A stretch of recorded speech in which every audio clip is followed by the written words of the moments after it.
ألم أعهد إليكم يا بني آدم ألا تعبدوا الشيطان ألم أعهد إليكم يا بني آدم ألا تعبدوا الشيطان إنه لكم عدو مبين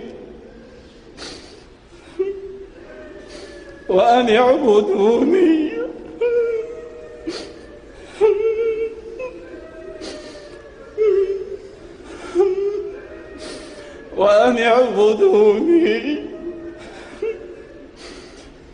هذا صراط مستقيم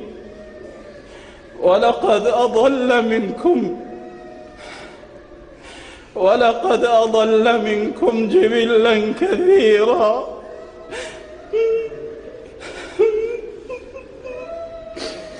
أفلم تكونوا تعقلون هذه جهنم التي كنتم توعدون اصلوها اليوم بما كنتم تكفرون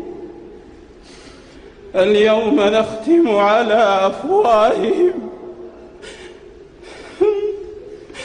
وتكلمنا أيديهم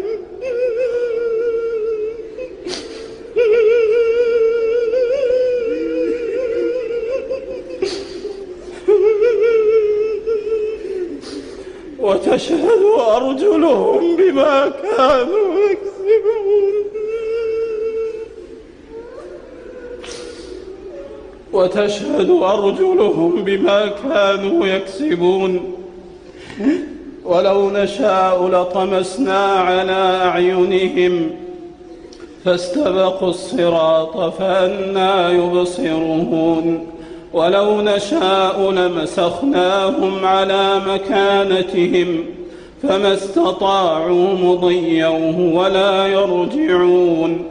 ومن نعمره ننكسه في الخلق أفلا يعقلون وما علمناه الشعر وما ينبغي له إن هو إلا ذكر وقرآن مبين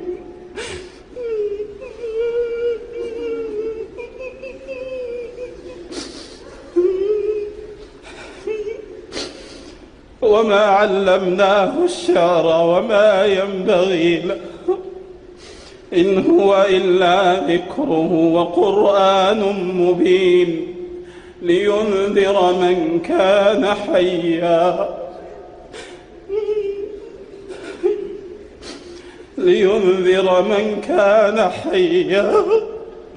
ويحق القول على الكافرين.